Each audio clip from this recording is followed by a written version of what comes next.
اگر آپ کو پاکستان میں رہنا ہے تو آپ کو فرشتوں کی طرح رہنا پڑے گا، کہیں آپ سے کوئی غلطی نہ ہو جائے، کیونکہ اللہ تعالیٰ تو غلطی معاف کر دیتا ہے لیکن پاکستانی عوام غلطی معاف نہیں کرتی۔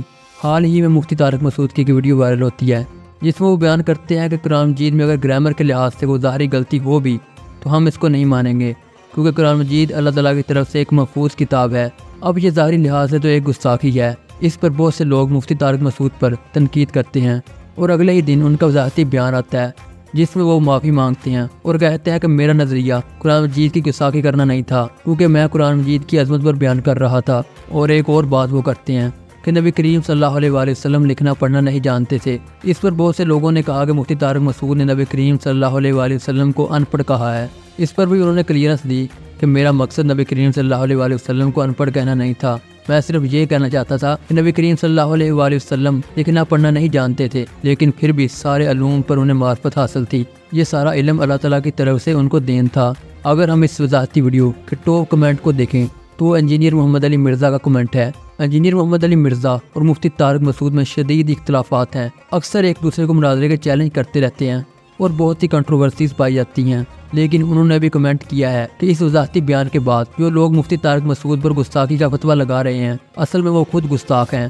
مفتی طارق مسعود سے تو غلطی ہوئی تھی لیکن یہ غلطی ان کے لیے بہت ہی خطرناک ثابت ہوئی، یہ ایک ہتھیار بن گیا جو انہوں نے اپنے دشمنوں کے ہاتھوں میں دے دیا تھا۔ اب مخالف مولوی فتوے دے رہے ہیں کہ مفتی طارق مسعود نے قرآن مجید اور نبی کریم صلی اللہ علیہ وآلہ وسلم کی گستاخی کی ہے اور گستاخ رسول کی ایک ہی سزا ہے، وہ ہے موت۔ اور بہت سے لوگ یہ مطالبہ کر رہے ہیں کہ ان پر 295 سی لگنی چاہیے، یعنی توہین قرآن اور توہین رسالت کا کیس چلنا چاہیے ان پر۔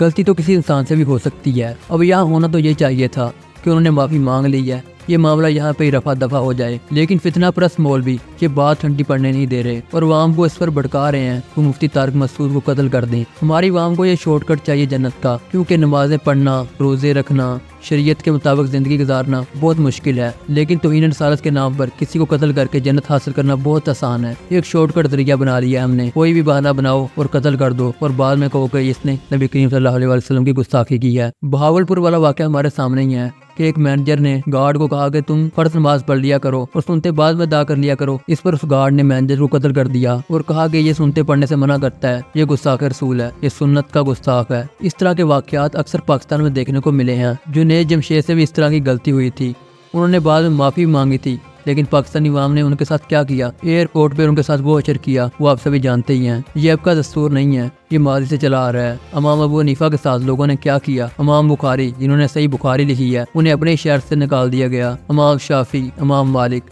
ان سب کے حالات زندگی ہمارے سامنے ہی ہیں۔ مفتی طارق مسعود اس وقت کسی دوسرے ملک گئے ہوئے ہیں اور بہت سے علماء کرام اور انجینئر محمد علی مرزا نے انہیں مشورہ دیا ہے کہ وہ وہیں رہیں، کیونکہ پاکستان کے حالات بہت خراب ہیں۔ یہ تھا دوستو سارا معاملہ جو سوشل میڈیا پر ٹرینڈ کر رہا ہے۔ اللہ تعالیٰ ہمیں ہر قسم کے فتن و فساد سے بچائے، آمین۔